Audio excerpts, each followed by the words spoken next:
Imagine un instant, le tourisme américain est en train de vaciller. Pas un simple ralentissement, pas une petite secousse passagère, non. On parle d'un véritable décrochage. Et si certains pensent encore que tout ça va se régler tout seul, la réalité est bien plus brutale. Aujourd'hui, de plus en plus de voyageurs ne se sentent ni en sécurité, ni vraiment les bienvenus aux États-Unis. Prenez cet exemple très concret. Un voyage prévu à Los Angeles, annulé à la dernière minute. Direction le Mexique à la place. Pourquoi? Parce que, selon ces voyageurs, les États-Unis enchaînent les mauvaises décisions. Le rêve américain, autrefois symbole d'évasion et de réussite, est désormais perçu comme une destination risquée, froide, et surtout hors de prix. Les chiffres parlent d'eux-mêmes.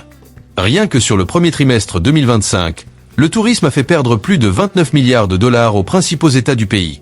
Mais derrière ces milliards, il y a surtout des vies. Des familles entières qui dépendent de cette industrie. Dans beaucoup de villes, le tourisme n'est pas juste un secteur économique. C'est une colonne vertébrale, une identité, ce qui fait battre le cœur local. Aujourd'hui, ce cœur ralentit. Des milliers de chambres d'hôtel restent vides.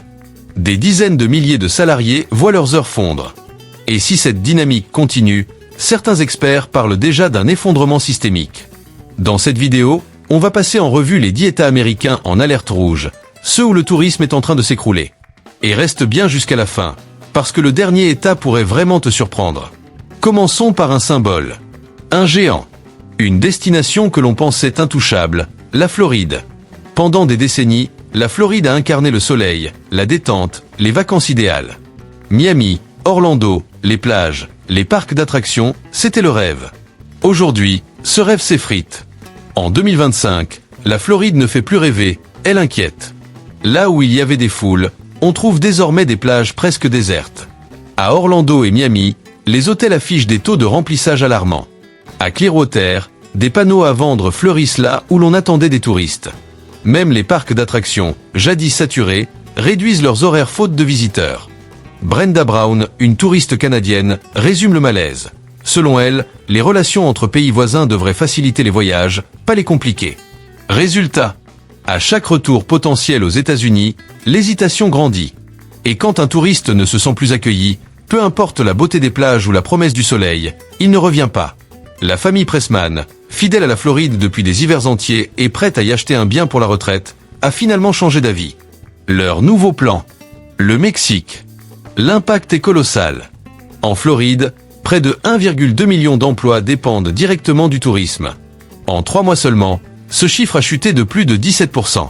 Les recettes fiscales liées à l'hébergement, essentielles pour les collectivités locales, se sont effondrées. Les demandes d'allocation chômage explosent dans les zones touristiques comme Orange, Lee ou Monroe. Et l'effet domino est bien réel. Restaurants, petits commerces, transports, boutiques de souvenirs ferment les uns après les autres. Des familles perdent leur unique source de revenus. Les jeunes quittent l'État pour chercher du travail ailleurs, laissant derrière eux des communautés vieillissantes, fatiguées, anxieuses. La Floride, autrefois synonyme de lumière, devient pour beaucoup un endroit où l'espoir s'est éteint. Des initiatives d'urgence existent, comme Neighborhood ou Volonté Florida, qui tentent de soutenir les travailleurs du secteur. Mais soyons clairs, l'aide temporaire ne remplace pas la confiance perdue. Si même la Floride n'attire plus, qu'est-ce qui peut encore tenir son économie debout? Est-ce une crise passagère ou un tournant historique? Dis-le en commentaire, ton avis compte. Et si tu penses que ça s'arrête là, attends de voir ce qui arrive à la ville des Lumières. Las Vegas. La ville qui ne dormait jamais. Aujourd'hui, beaucoup aimeraient juste fermer les yeux pour oublier le stress des factures. Les casinos, les concerts, les spectacles grandioses, tout ce qui faisait vibrer la ville s'éteint peu à peu. Des hôtels mythiques comme le Luxor ou l'Excalibur ont carrément fermé leurs espaces de vie nocturne pour limiter les pertes. Les taxis attendent, moteurs éteints. Les bars restent fermés. La musique ne résonne plus comme avant. Las Vegas s'assoupit. Richard Clevette, propriétaire d'une auberge depuis 35 ans, ironise avec amertume. À force d'annulations, il se demande s'il ne devrait pas rebaptiser son bureau Service des annulations. Le Nevada dépend massivement du tourisme. À Las Vegas, ce secteur représente environ 65% du PIB local. Et sur les 6 premiers mois de 2025, le chômage dans l'hôtellerie et le divertissement a bondi de 23%. Les réservations sur le Strip ont chuté de plus de 40%, entraînant des pertes de plusieurs milliards de dollars. Derrière ces chiffres, des milliers de familles n'arrivent plus à payer leur loyer. Femmes de ménage, serveurs, techniciens lumière, toute une chaîne humaine est fragilisée. Las Vegas n'est plus un rêve collectif, mais le souvenir douloureux d'une époque révolue. Des plateformes tentent d'aider, certains se reconvertissent en ligne, mais pour les générations plus âgées, la transition est brutale. Si les lumières s'éteignent définitivement, qui viendra les rallumer? Et maintenant, direction un endroit qui faisait rêver le monde entier, Hawaï. Hawaï, autrefois paradis ultime, est devenu pour beaucoup un lieu dont on rêve de partir. D'Honolulu à Maui, les circuits touristiques sont réduits, les agences ferment, les complexes hôteliers sonnent creux. Les touristes internationaux, notamment japonais, sud-coréens et australiens, piliers du tourisme local, ont presque disparu. Même les Américains hésitent, freinés par des coûts exorbitants et une instabilité économique croissante. Le tourisme représentait plus de 21% du PIB d'Hawaï. En seulement 6 mois, les revenus ont chuté de près de moitié. À Maui, les logements touristiques affichent un taux de vacances record. De plus en plus de propriétaires n'arrivent plus à payer leurs taxes. Et pendant ce temps, le coût de la vie reste parmi les plus élevés du pays. Un couple âgé de l'ANA, qui louait un Airbnb depuis près de 10 ans pour subvenir à ses besoins et aider ses petits-enfants, n'a plus eu un seul client cette année. Aujourd'hui, ils envisagent d'hypothéquer la maison qu'ils ont construite de leurs propres mains. Hawaï ne perd pas seulement de l'argent, elle perd son âme. Les traditions, les festivals, l'esprit aloha s'effacent dans le silence. Les faillites personnelles augmentent, l'immobilier stagne, et beaucoup vendent à perte pour survivre. Les jeunes partent, les rues se vident. Le paradis devient un souvenir. Certains tentent de s'en sortir via des solutions financières alternatives, mais pour beaucoup, l'accès à ces outils reste hors de portée. Alors une question se pose. Si un État comme Hawaï, avec un potentiel touristique mondial, s'effondre ainsi, que peuvent espérer les plus petits? Le Texas a su se réinventer après 2022. Pourquoi pas Hawaï? Est-ce un manque de stratégie, de vision, ou simplement un changement d'époque? As-tu déjà visité Hawaï? Penses-tu que ce paradis peut renaître ou qu'il glissera lentement dans l'oubli? Dis-le en commentaire. Parfois, ce sont les histoires qu'on partage qui empêchent un lieu de disparaître. Et si tu crois avoir tout vu, prépare-toi, parce que New York, l'ancien cœur battant du tourisme américain, est à son tour en train de perdre ce qui donnait envie d'y revenir. New York faisait autrefois partie de ces villes où l'on sentait l'énergie dès qu'on posait le pied sur le trottoir. Plus de 60 millions de touristes chaque année, des foules à Times Square, des appareils photo levés à toute heure. Aujourd'hui, même ce carrefour mythique semble figé. Plus personne ne s'arrête pour immortaliser l'instant. Les grands musées, du MET au MoMA, les bus touristiques autour de Manhattan, tout tourne au ralenti. La fréquentation s'est effondrée sans véritable pause. Résultat, l'industrie hôtelière et touristique new-yorkaise a perdu jusqu'à 38% de ses revenus par rapport à la même période en 2024. Manhattan et Brooklyn ont vu disparaître plus de 12 000 emplois dans les services et le tourisme en seulement 4 mois en 2025. Les loyers commerciaux ont chuté de près de 20% dans les zones touristiques. Et malgré cela, de nombreux commerces n'ont pas tenu. Mais New York n'a pas seulement perdu des visiteurs. Elle semble avoir perdu ce souffle particulier que seuls les regards extérieurs apportent. Quand les visites guidées se sont arrêtées, les restaurants se sont vidés. Les boutiques, les transports, les artistes de rue ont suivi. Les licenciements se multiplient, les petites entreprises s'éteignent, et des rues autrefois vibrantes sont devenues étrangement silencieuses. Le cœur de Manhattan, symbole mondial de dynamisme, bat encore, mais beaucoup plus lentement. Des solutions d'urgence émergent. Certaines organisations financières proposent des programmes de gestion de dépenses pour les chômeurs urbains. Des aides sont mises en place pour soutenir les petits commerces liés au tourisme. Mais sur le terrain, l'impact reste limité. Une question dérangeante s'impose alors. Si une ville comme New York, destination mondiale depuis plus d'un siècle, n'arrive plus à maintenir son rythme touristique, qu'est-ce que cela annonce pour les villes plus modestes? Et toi, si tu es déjà allé à New York, quel endroit t'a le plus marqué? As-tu encore envie d'y retourner? Laisse ton souvenir en commentaire, pour que ces rues qui ont façonné le rêve américain ne tombent pas dans l'oubli. Et si tu penses que seules les grandes métropoles peuvent vaciller, attends de voir la suite. Direction un État qui vivait au rythme de la musique et des festivals. Aujourd'hui, plus aucune chanson ne résonne. Bienvenue dans le Tennessee. À Nashville, la musique jaillissait autrefois à chaque coin de rue. Cette année, ce sont surtout les rideaux métalliques que l'on entend se baisser. Les bars de Broadway, célèbres pour leurs concerts du matin au soir, ferment désormais à tour de rôle. Rien que sur le premier trimestre 2025, l'industrie du divertissement et de l'événementiel dans le Tennessee a perdu plus de 400 millions de dollars. Le taux d'occupation des hôtels du centre-ville de Nashville a chuté de plus de 35%. Le nombre d'artistes indépendants demandant des aides ou quittant la ville a doublé par rapport à 2024. Des festivals mythiques comme le CMA Fest ou Bonaro, qui attiraient des centaines de milliers de personnes, sont reportés, réduits ou annulés faute de ventes suffisantes. Les bus touristiques ne roulent plus. Les boutiques de souvenirs n'ont plus de clients. La ville vit de musique, mais plus personne ne vient écouter. Et quand la scène se ferme, les artistes ne perdent pas seulement un revenu, ils perdent une part d'eux-mêmes. Beaucoup s'en vont. Les rues autrefois remplies de mélodies ne laissent plus que des échos vides. Certains musiciens tentent de survivre grâce à des plateformes de soutien direct, d'autres bénéficient de programmes d'aide à la santé mentale et médicale. De petites bouées de sauvetage, précieuses mais insuffisantes. Une question reste en suspens. Quand la musique s'arrête, qu'est-ce qui maintient encore l'âme d'une ville? As-tu déjà été à Nashville? Y a-t-il une chanson qui te ramène instantanément à un souvenir là-bas? Partage-la, pour que la musique continue de vivre, au moins dans la mémoire collective. Et maintenant, cap sur un autre décor. Pas de scène, pas de festival, mais des terres rouges qui attiraient autrefois des millions de voyageurs. Aujourd'hui, tout semble avoir disparu avec les camping-cars. Bienvenue en Arizona. Le Grand Canyon accueillait chaque année des foules venues du monde entier. Aujourd'hui, même le ciel paraît vide. Les caravanes de RV ne s'arrêtent plus. Depuis le début de 2025, les parcs de camping autour de Sedona, Flagstaff ou Page se vident. Les villes qui vivaient des stations-service, des restaurants routiers et des boutiques souvenirs ferment progressivement.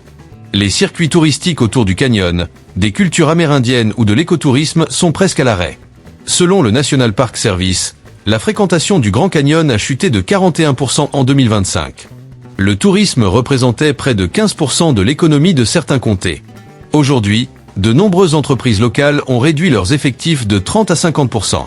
En 6 mois, plus de 800 petites entreprises de l'hébergement et de la restauration ont fermé. Quand les touristes cessent de venir, les services s'effondrent, puis les habitants partent. Même les retraités, autrefois attirés par le climat et les paysages, quittent l'État faute de soins, de commerce et de liens sociaux. Les terres rouges, symboles de l'Ouest américain, prennent désormais la couleur de l'abandon.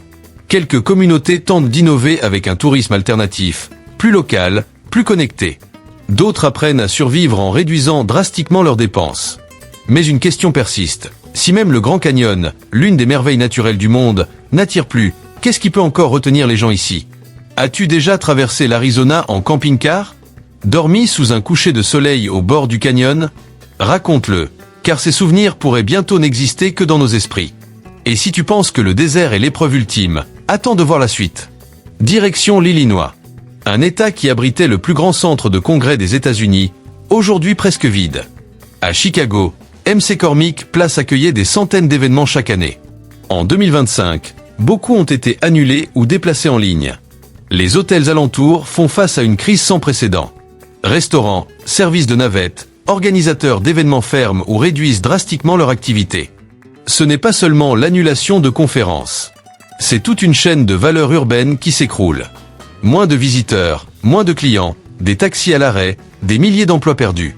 Chicago, autrefois fier de son attractivité, peine aujourd'hui à donner une raison de venir. Certains acteurs se tournent vers des formats hybrides, mêlant présentiel et virtuel. D'autres tentent de se reconvertir, d'apprendre de nouvelles compétences. Mais ces solutions ne compensent pas la perte économique réelle du tourisme d'affaires. Une question inquiète désormais la ville. Sans rencontres, sans événements, Chicago peut-elle encore rester le moteur du Midwest? As-tu déjà assisté à un congrès à Chicago? Lequel? Penses-tu que ce genre d'événement reviendra un jour? Partage ton expérience pour préserver la mémoire d'une ville qui accueillait le monde entier. Puis vient la Louisiane. Autrefois terre de fête, de musique et de rues animées. Aujourd'hui, elle perd peu à peu son identité. À la Nouvelle-Orléans, le Mardi Gras et le Jazz Fest, symboles mondiaux, ont été annulés ou fortement réduits en 2025. Bourbon Street, autrefois éclatante, ressemble désormais à un décor figé. Les groupes de rue ne jouent plus. Les commerces ferment plus tôt ou définitivement.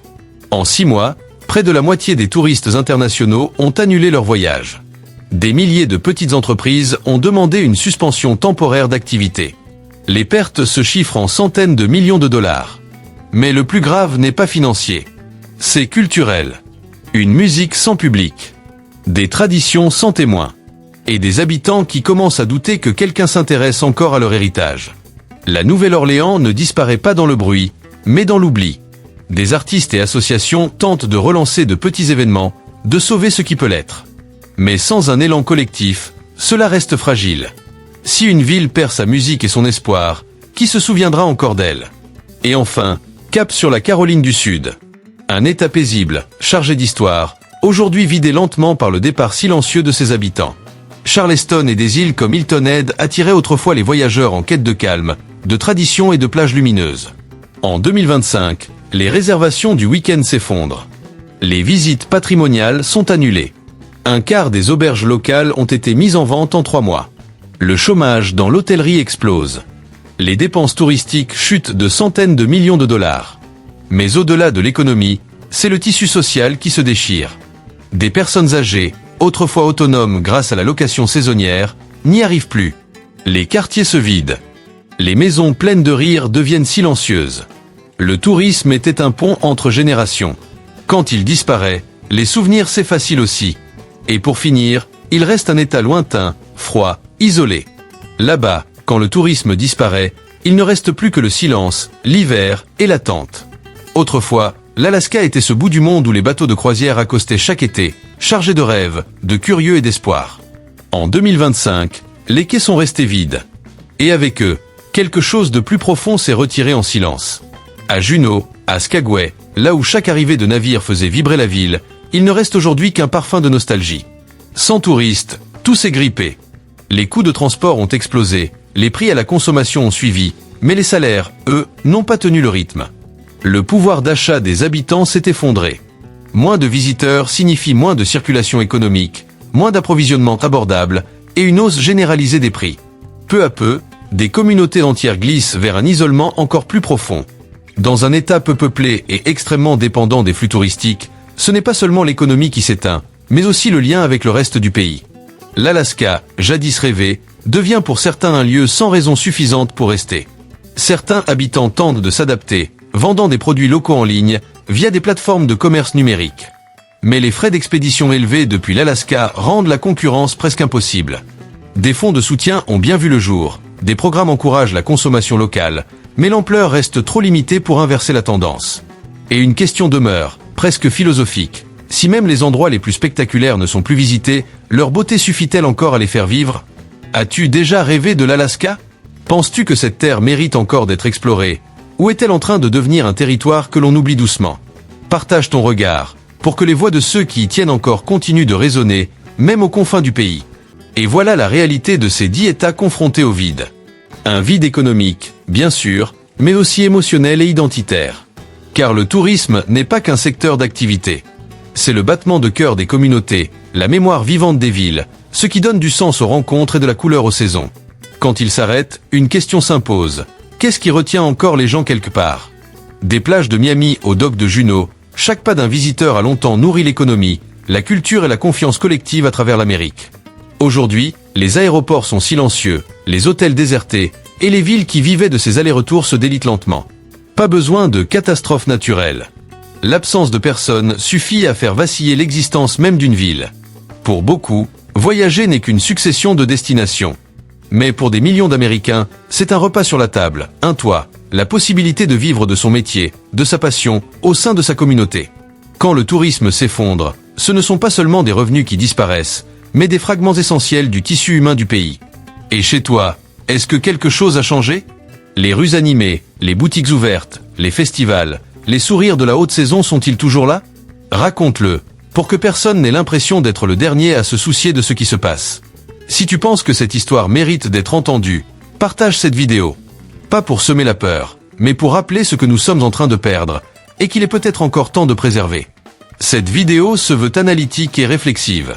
Elle n'a pas vocation à attaquer qui que ce soit, mais à informer et éveiller les consciences à partir de données publiques et d'expériences réelles. Merci d'avoir regardé jusqu'au bout. Ton écoute est ce qui empêche ces histoires de sombrer dans l'oubli. On se retrouve très bientôt pour de nouveaux voyages, afin de comprendre l'Amérique autrement, pas seulement à travers les chiffres, mais à travers les gens.